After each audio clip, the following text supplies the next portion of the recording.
So you are now 1.2 million followers strong on Instagram. You have built a huge personality and business around coffee. But I want to know, out of all the years of the growth, out of all the twists and turns of your career thus far, has there ever been a point where you have thought about quitting what you're doing now?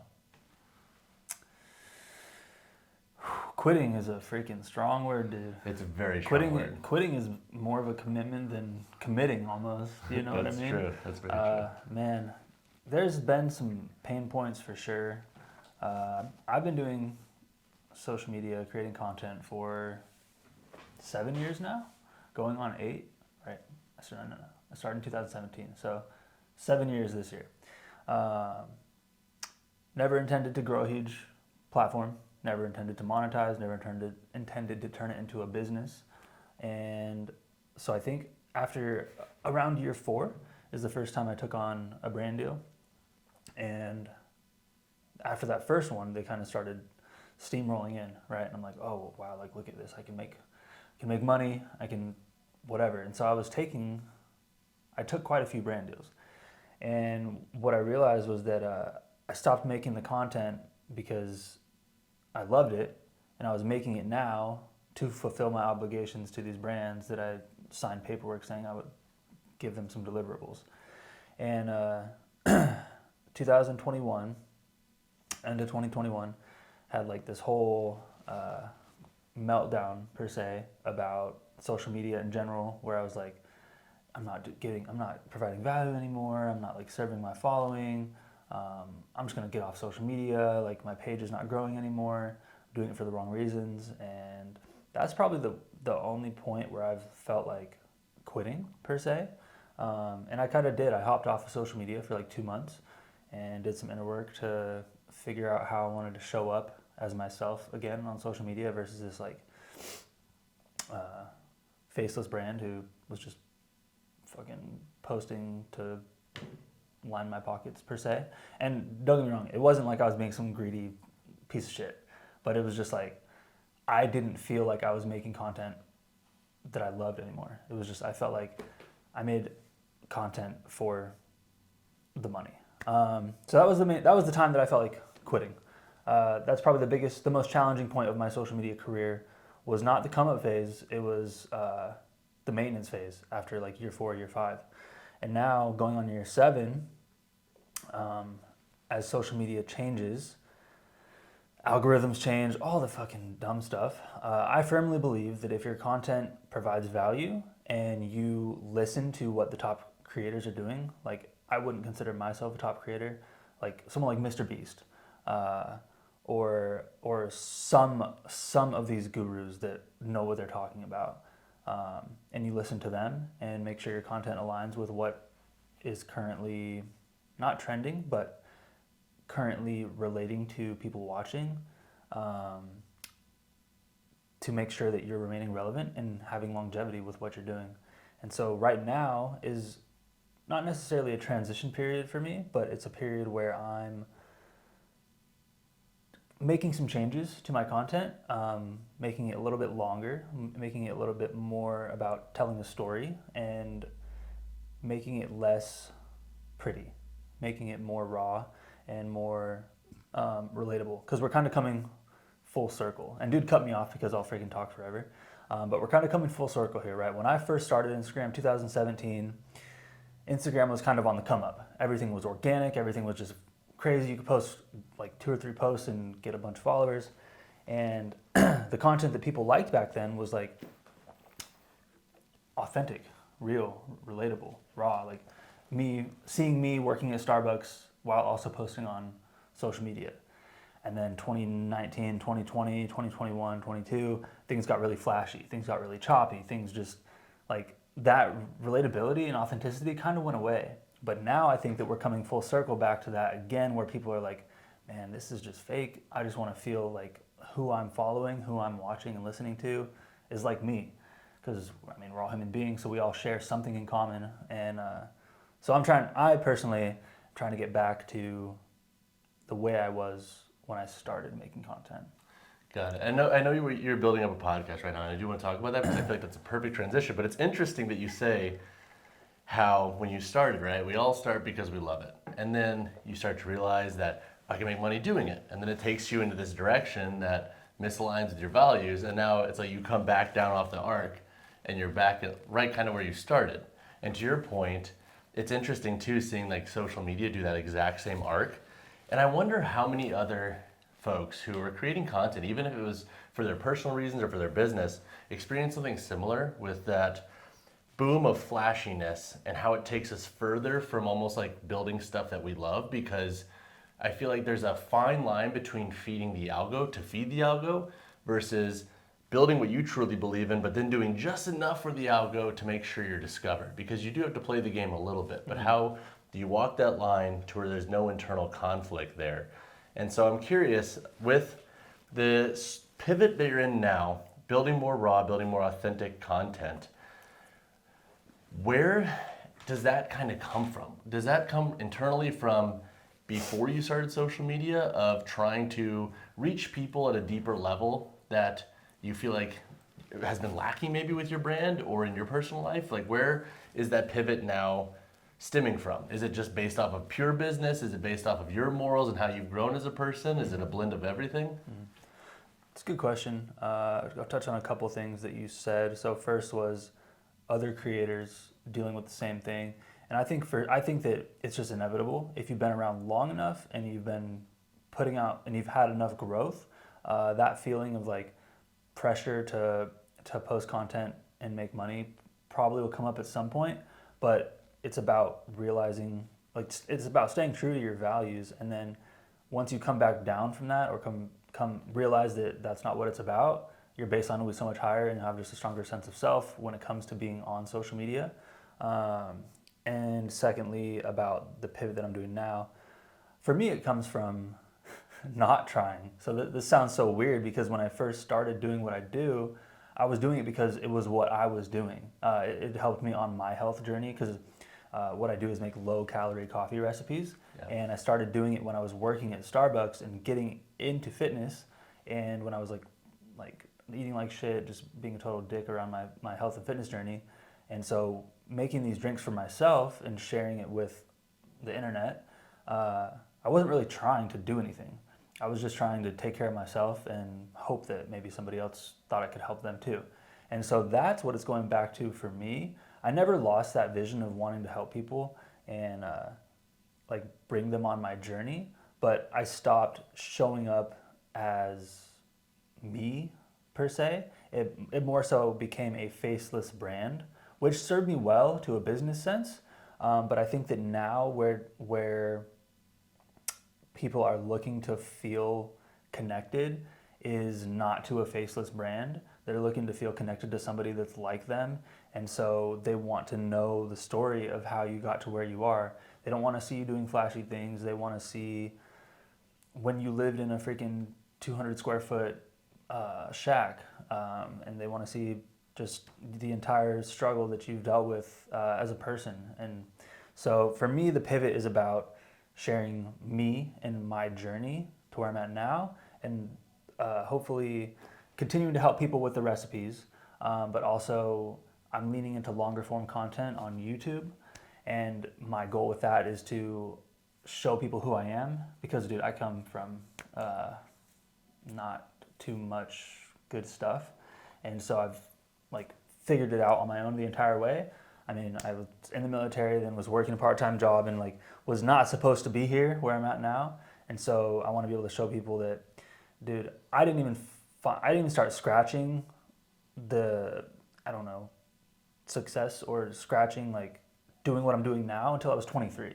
And so I just want to share that journey with people to hopefully inspire like younger people or older people that haven't started doing something yet, and just show them like, sounds so fucking corny, anything is possible. Yeah. But it really is. I did it out of a genuine want to help people and serve, and I just want to show people that they could do something similar if they want to. I love that, man. And it's funny, I wrestle with that all the time too, where the idea of like, oh, anything is possible. And then you have people who are like, well, not in this situation, not in this context. But at the end of the day, no matter the context, I am a true believer that if you put your best foot forward and you are trying to do your best and you are putting yourself out there in a way that is authentic to you and what you're trying to build, I have no doubt that anybody can do anything they want to do. No matter where you come from, no matter your background and everything. It's all about, I think, your intentions. And yeah, like your runway might be a lot longer. It might be a lot harder. It might be a lot more difficult. But at the end of the day, I feel like, and it sounds so woo-woo and I get that, but the intentions you put forth, I feel like will always attract the right eyeballs. And it's just, like, yeah, it might be tough to figure out how to reach those eyeballs, but I truly believe that. And I wanted to actually talk about that too, because I feel like, and you've talked about your podcast with me that you're building on YouTube, and the depth of stories and the angles of it, I think is really interesting. But I think I want to talk to you a little bit more on your background on this podcast, because I don't know if you're going to do that so much on yours necessarily, because I know you're getting into a lot of the weeds with other folks you're having on. Yeah, sure. Because we've talked about it when we were out having drinks and stuff about your upbringing and whatnot. Yeah. And I want to know, like, when you were 18, 19, 20, before you were at a point where you were thinking about, you know, doing what you're doing now and evolving that and like even sharing stuff on social media, like, what would you tell yourself then? Like, what was going through your mind then? Were you anxious about the future? Were you even thinking about the future? What would you tell yourself at that point? Oh, dude. When I was 18, right after graduating high school, man, I was just partying. I was just going. I started raving when I was 17, and this is 2010, 2011 that I started raving, and I'm talking like Blade, dirty warehouse rave type shit, like popping 3 ecstasies and raving till like after 6 a.m. Anyways, I just had no really ambition to do anything. I was living at home still. I was 18, but my mom and stepdad were like, "Look, you got to stop partying, or you cannot live here anymore." And they drove me over to the military recruiter and talked to all of them. Ended up choosing the Air Force. Like 7 months after that, I was gone. So spent my 19th birthday in basic training for the Air Force. Got ripped fucking hard just because of my birthday. It's funny because like my grandma sent me cookies, and they do a mail room every Sunday where they bring the whole unit into this like big hall, and they pass out your mail. And dude, my fucking grandma sent me a bag of cookies, and they pulled me up there and made me eat all the cookies in front of everybody, dude. They're like, "Your grandma wants to send you cookies? It's your fucking birthday, trainee mo." It's like, "You can come up here and eat them all right now." And just fucking made me force feed like 15 cookies, bro. And it was great. I loved every moment of that, looking back on it. But so that was 19. Then went straight to South Korea, 20 to 21, then came back to the States in Texas, and dude, I just planned on doing 20 years in the military. That was so from the time I was 19 to the time I was 22-ish. I just planned on doing 20 years and doing my time and retiring and whatever.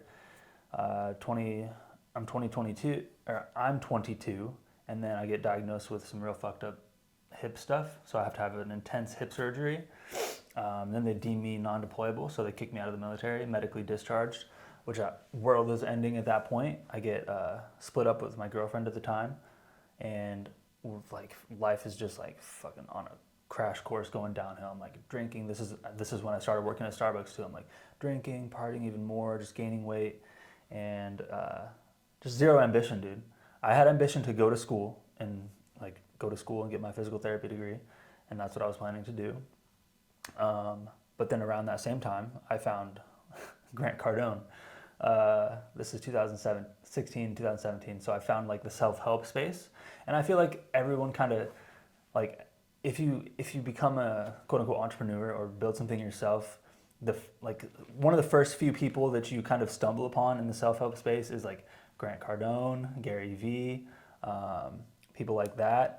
And so anyways, that kind of catapulted me to like, okay, maybe I can change my life around for the better. My freaking car got repossessed, and that was the moment where I like changed everything, because I walked out of class in the school parking lot at my university, and they're freaking putting my car up onto a tow truck, and I'm like, what the fuck? And they're like, yeah, man, your car's getting repossessed, and it's my own fault. I didn't pay for like months. And I call my one of my best buds, my roommate at the time, and I was like, hey man, I need you to come pick me up. My car got repossessed. And he picks me up and he's like, so how are you feeling, man? Like, are you okay? Like, this is like kind of crazy. And I remember in that moment, I told him, I was like, yeah, man, like, I'm okay. I think this is just a bit of a wake-up call for me, and it's time to make some changes. And pretty much around that time is when I started posting content on social media too. And from there, it was just like, I'm just gonna post. I pretty much had nothing else, didn't think about much else, but I was like, I'm just gonna post on Instagram. And so it's weird. I didn't have, my only intention was to help people and to post on social media. I didn't have a lot of other intentions like I'm gonna make $1 million or I'm gonna open up my own business. My only intention was I really enjoy making coffee. I really enjoy helping people, so I'm gonna do that. And I thought that it was going to be through the military. Then I thought that it was going to be as a physical therapist. Turns out it's as making fucking coffee recipes. Like, men used to go to war. Yeah. Now I'm making coffee recipes. And so yeah, dude, I didn't really have a whole lot of intention outside of just taking it one day at a time. Got you. I'm curious with the gray area in between there, because I feel like what you just said, that would put me into a downward spiral. That would put me into a tizzy with the getting booted out of the military after you had this idea of like how you were going to spend your next 2 decades, and then kind of probably having like an identity crisis in many ways. I'm sure you had to go through. Yep. Like in that gray area there, like, and I know you said you found self-help with Grant Cardone, but like, how did you keep the wheels on? Like, was there like an internal voice in your head of like, just keep going, just keep going? Was there a party in your life that kind of helped nudge you and be like, dude, you're going to be okay, figure it out? Like, I know that a lot of stuff like your girlfriend or you got kicked out of the military, all these things are hitting at the same time. Yeah. Like, was it an external factor? Was it internal? Was it a blend of both? Like, do you remember exactly kind of what pushed you? Because I think that's often like the toughest thing for folks is where it's like, oh, like everything's doomsday, but you just need that one thing to kind of click, and then it sets you on this different trajectory, and now you start like, not overnight, but you start building and building and building. So what was that for you? It was very intrinsic. I've always been very independent. And that stems back from like childhood trauma. But I've always been hyper independent. I've been able to lead a team, but I've been not as good at working in a team. And so the whole solopreneur journey and creating content really fit me well, and I guess I can't necessarily pinpoint like someone or what kind of factor made me feel motivated to keep going. I think that it was as I began to find success, so as my following began to grow, as people started to send me messages and DMs like, hey dude, what you're doing is awesome. Because that point from getting discharged from the military to starting to grow on social media, it was really, really rough. And I think really the only thing that kept me going through that time was going to school and finding the gym. And so having some things to keep me tied down. My family has always been pretty supportive too. So I've like through those times I would call my grandpa a lot. That's pretty much the father figure in my life. So I would talk to him a lot. I've always been able to like talk with my mom and just like, let her know what's going on. And so it was good to have that, knowing that like if worse come to worse, I would end up probably like moving back home, living at home. So I'm not gonna be like homeless. I'll never be homeless. But part of me too was like, man, I'm gonna make it on my own. I'm not gonna. It was intrinsic, dude. Yeah. It was like I started a sugar-free syrup company where I would sell sugar-free syrup in like 30, 40 gallon batches to snow cone companies back where I was living in this other town in Texas. Very, very niche, very weird. But I was trying to make my own sugar-free pancake syrup, and I ended up making this syrup that worked perfectly on snow cones because it kept it fluffy instead of chunky and ice, and it was sugar-free. And I literally, dude, once I think I read the book, The Art of Nonconformity, and that book, like, I won't attribute that to everything, but that book showed me like it's okay to just do my own thing, and I don't have to be as stressed about going to school. I don't have to be as stressed that I didn't make it in the military or whatever. And So yeah, I think that finding that book, and then I began listening to podcasts. That was kind of the people. That was maybe the podcasts were the outside influence, right? Because when you don't have a ton of friends and you're kind of just hyper independent, the people on the podcast, you feel like you know them, and those kind of become your friends, and you listen to all that advice. And so like Andy Frisella, back when he had the MFCEO project, I would literally just listen to that over, like binge every single episode. There's some other podcasts that I would listen to too. But yeah, dude, I think that just really finding those self-help avenues made me feel less alone and made me feel more confident in myself and what the journey that I was on. Yeah, it's interesting. I like there's so many layers there too, because I hear you there with the okay, worst comes to worst, I could always go back. I could always move back home. Like there's this base layer of security, so to speak, and then from there, the showing up. Okay, I'm going to school. I have my job. I'm just gonna keep showing up here every single day, and like that kind of keeps you going. Like you got your foundation, your basement, and then you have like a little bit of the foundation of the house there with the okay, every day I'm committing to this, and then from there, I feel like you could start to steamroll into other projects and avenues of growth. So I'm curious then, with the self-help and stuff like that, do you think where you're at now with trying to take your business in this direction, right, where you're trying to help more, trying to share more of your story, do you feel like that almost kind of helped influence that nudge into that direction? Because I know you started posting originally to help people and whatnot. Mm-hmm. Do you think like that internal, like that cluster of gray area in your world has led you to be at this point now where you're kind of coming full circle of like, all right, I'm back to the grassroots of trying to share more of your story to help maybe other folks who were in a situation similar to you at that point? Yeah, I think that it definitely has influence on my why. Another big piece of it for me is just growing up without a role model, without guidance. So it stems from, yes, not having guidance at like 23, 24, but also not having guidance at like 16, 17, 18. And so for me, the biggest driving factor is not having guidance as an adolescent and as a teenager. But yeah, that 100%, it's interesting, man, because like I feel like people's self-help journey, like you find out about it and then you're like, I'm going to meditate, I'm going to read, I'm going to write every day and all this shit, right? And there are some habits that stick, but as you grow and evolve, you realize a lot of this self-help shit is just meant to keep people stuck in their ways and meant to keep people stuck and keep buying the next book, buying the next program, going to the next conference, whatever it may be. And that's not to bash on self-help, because it does, people in that industry do a lot of great things and they help people, like me, for example, help me, but you have to move past it. And not that you like leave those people behind, but you have to recognize that if you stay just consistently consuming their content like a zombie over and over, you're not going to go anywhere. You have to take action on the stuff that they're telling you to do or the advice that they're giving.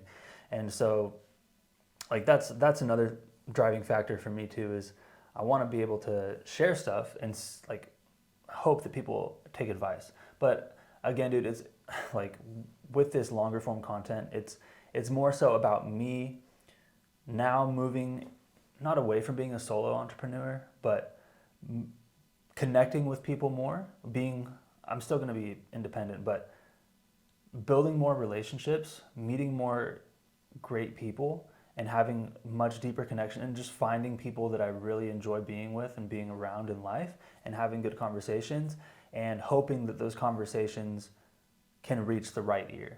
Yeah. You know, that's where the biggest motivator is for me. I'm curious, and I know we don't have too much more time here, but with the state of social media and your business and everything else, this is something I've been wrestling with TF2 a lot, because we're not going to unpack all this right now, but there's been a huge ebb and flow with how I've seen the business and how I want to take it. And similarly, and I don't know if we're speaking the same language here, but where I plan to take the brand is to a more community-focused approach, getting more folks involved, getting less about like necessarily me, but there is a lot of me in the brand, obviously, because I think that is a way to differentiate from big media companies and other players in my space. But getting more community, to your point, like connecting with folks and stuff, I think is kind of this weird swing that we're seeing again with social media. Starts out by connecting, and then we get so far into this marketing influencer type of culture, and people are like, fuck this, like this is terrible. And now we're swing back to connecting again. And I'm curious, is that like your vision for everything moving forward, is just really trying to tag and steer into that community focused approach for building the business moving forward? It's hard, man, because I'm trying to approach it with strategy and with vision, but at the same time, I'm also trying to approach it and just let it marinate and grow as it does. And so the only strategy that I really have behind it is I want to like make sure that I have good people on. I want to make sure that I show up with good energy to all the content that I create. And I guess the community is a big part of it too, because I want to be able to have people, groups of people, feel connected to each other. Like comment, sometimes people will comment and then be like, oh, that totally resonated with me, and someone else will be like, oh wow, me too, and then they'll be like, oh, let's DM each other and be friends or whatever. And so maybe like not a direct motivator or a direct part of my strategy, but I definitely do want to help people feel connected to a similar story. So at the beginning, it's funny, dude. So on my Facebook page, it's a community. It's not a page. Like I created it as a community, and people post their posts on there, and they post, like I post my stuff on the feed, but people can post all their shit on there too. And so it's just funny, man. Like unintentionally, I did create like a community, especially at the beginning of it, because I used to share a lot more personal stuff, and people it would really resonate with them. And so yeah, man, I think that community is definitely an important part of any piece of content that you make these days. If you're trying to make people feel good and feel connected, community has to be somewhere in there. So I think that it is in there for what I'm doing, but it's just not at the forefront of motivators for me. Gotcha. Got it. So that's so interesting how you're directing this next iteration of business, and to me it's kind of mind blowing, because it's like you approached it with kind of no strategy. It seems like you found some strategy, and then you're like, fuck that strategy. I'm going to approach it again with no strategy. And I feel like based off of past experiences, that's likely going to help lead you to better and bigger things, And I'm curious on your take on this, because this is something I've also been wrestling with a lot, which is how much strategy is too much strategy. Because I feel like when you are creating content, there's so much constant pressure always on you that if you have a huge emphasis on like this strategy that's kind of like not negotiable, and this huge player with all this pressure, it almost causes like an internal implosion a little bit. And I've hit that many a times, burnout and everything else. So for this context, as you let this grow, as you have that little bit of pressure still, but as you have some strategy but not too much strategy, can you share a little bit on navigating the blend of those and kind of keeping yourself at bay with not getting necessarily too excited or too strategic or too rigid out of the gate? Like, how do you keep yourself in check there? How do you make sure you're not like swinging so hard into like, okay, I need to be doing all of this all the time now, once this starts to pick up, for example? Okay. Yeah, I think that for me, too much strategy is when you feel, I feel like you can feel it. When you start to feel extreme amounts of stress around it, then you're trying too hard. And if you try too hard, it's not going to come off natural anymore. You're not going to be yourself. It's going to be some scripted, unorganic, whatever comes out of your mouth. And so I think that enough strategy is like just having a game plan. Like, this is what I want my content to look like, and maybe looking back on some of your other stuff and being like, okay, this is what people seem to like, and making a game plan for, I don't like to really plan for further than a month at a time as far as Instagram goes. With the YouTube, it's different because I have to, because I'm literally driving around the country to meet with people. And so I think that just giving yourself a general direction and theme that you want for your content to be is a great idea. And then even like I will plan out specific posts, like specific recipes ahead of time. Like I'll figure out what I'm going to do for the month, and then I'll be like, okay, this week I'll shoot these 3 videos, next week I'll shoot those 3 videos. And if things change, that's okay. Like if you call an audible and you're like, you get fired up about a recipe, like dude, that's one, or not a recipe, but a piece of content. But that's one thing for me that's so important. If you feel fired up about something, like you get a sporadic thought about a piece of content that you really want to make, fucking act on it. Because if you write it down, the chance of you making that piece of content probably dropped by 50%. And now it's just another idea. It's just it's another Tesla that someone thought of way before Tesla, but they didn't take action on. And so that's like enough strategy is having a general theme for your content, maybe planning out a month in advance, just having like a bit of a vision. Like take an hour and write down where you like some goals for your content in a few years, like personal, professional goals for your content. And then if you get a content idea, just fucking act on it, because the chances are like you acting on a whim and creating something raw is going to come off so much more genuine and be such a better piece of content than something that you scripted out for 2 weeks before you went and fucking shot it. You know, that's like with the YouTube.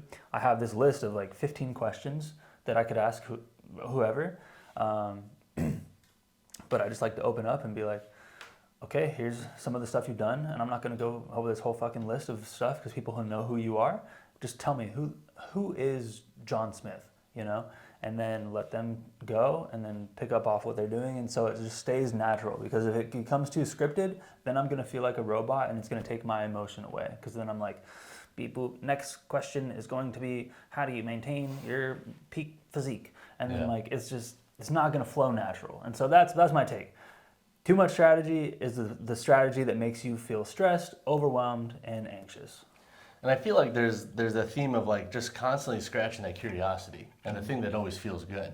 And I feel like that can transcend outside of business, because when you were saying that, I was trying to put myself into someone's shoes who, let's say, is working a job that like is fine, but they don't necessarily love, and they have a lot of ideas, and it's like, okay, like which ideas do you act on? Should you act on every idea?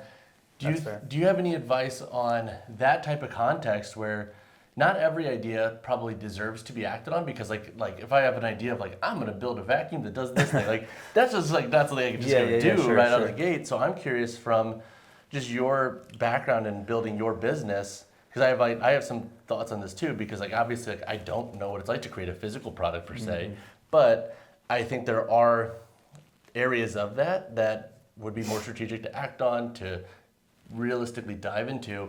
Do you have any thoughts on if somebody has a lot of different ideas on where they want to take a business, their life, etc., and they are unsure which to act on?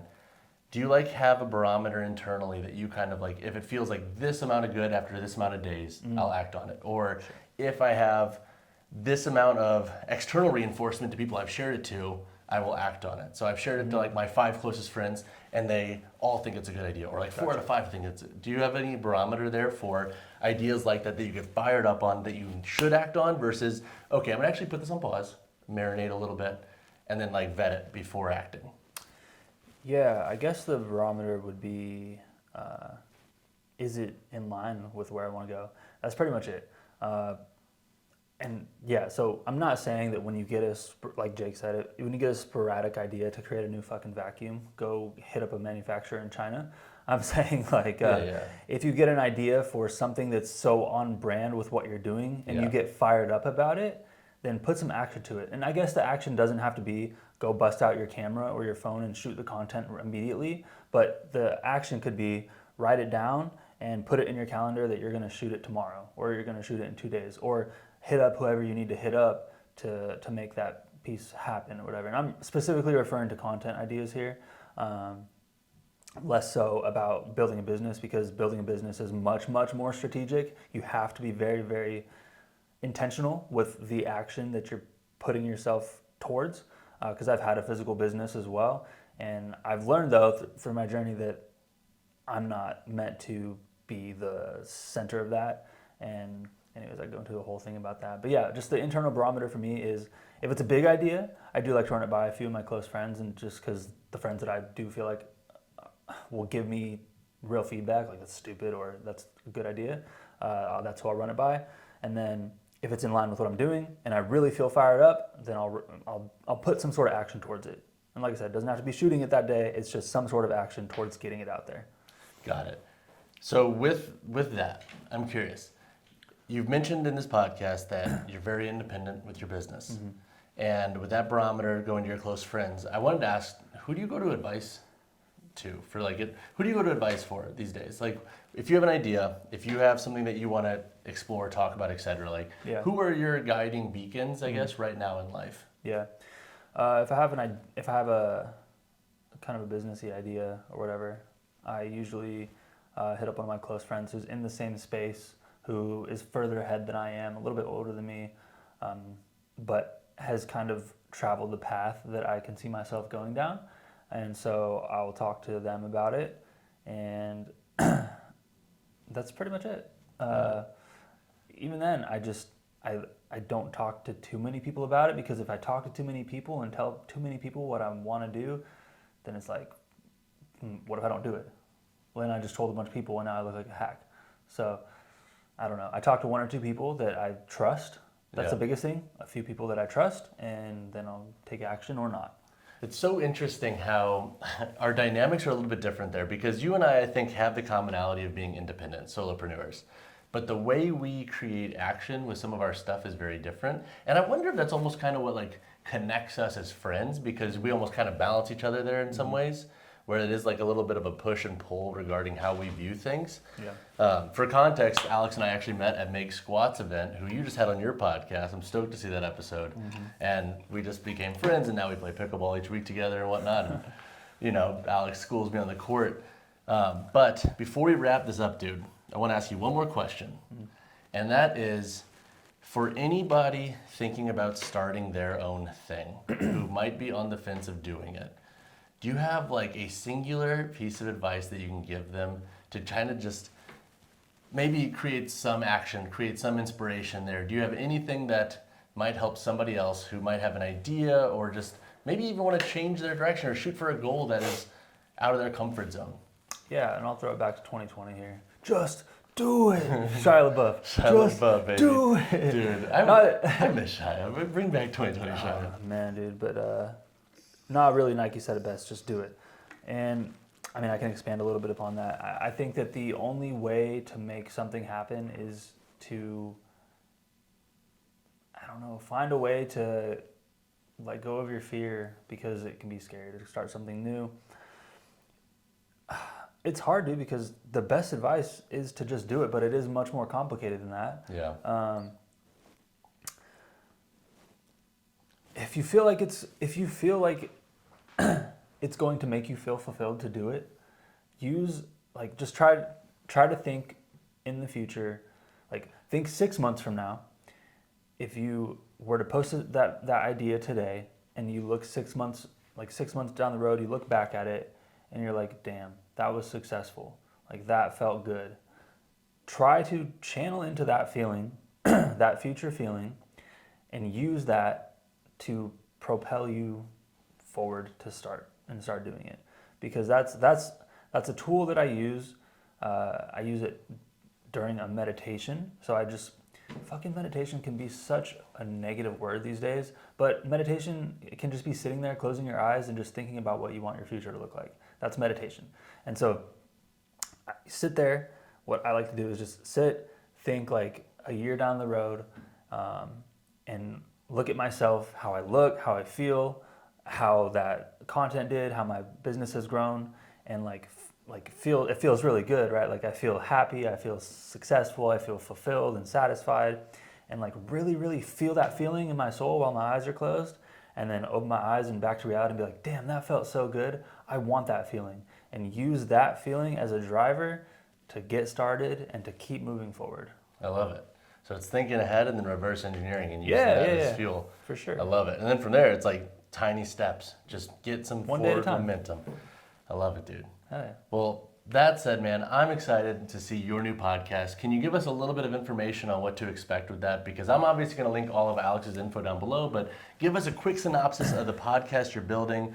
And I'm hyped for it. I already know some of the guests you have on, and there are people that greatly interest me, and I've always looked to in the industry of both fitness and just solopreneurship, business, and whatnot. But yeah, dude, give us a quick summary and rundown. Yeah, so I'm not sure when our episode will be dropping, this one, but my show will probably not be coming out for another 2 months or so.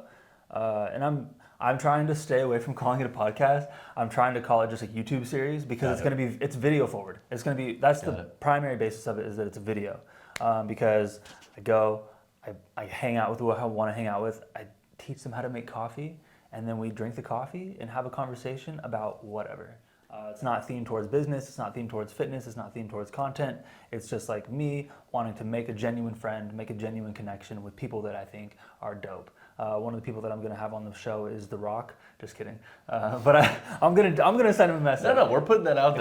If I could get The Rock on the show, that would be sick. You said it here first. Yeah. Shoot. Oh man. Shoot. Claim to fame right here. But yeah, dude, I'm just really excited. It's gonna be, it's gonna be great because I'm gonna have this conversation about life and hopefully be inspiring and hopefully be entertaining. Like I just shot with somebody yesterday, and it was a fucking hilarious episode. It was because it's not just the show. There's like a first 5-minute vloggy section where I'm showing them how to make coffee, and it's just a ton of fun, dude. Yeah. And so that's about all I'll say about it. It'll be probably a few months from now, but I'm super stoked on it. I'm excited, dude. Some of the stories he's already told me, it's cool that you're getting stories and things from people that you don't get to see on social and their business and stuff. So I think that's the angle that I think is going to be really interesting and fun to see. But dude, thank you so much for coming on. Yeah, I genuinely appreciate your time. Absolutely. But we'll probably have Alex on for a part 2 eventually, and then he just was on the main channel doing some coffee recipes with us, so maybe we'll have him back, depending on if y'all have an interest in there. But we will see you guys in the next one. Drop a like on the video, subscribe to the channel. Peace.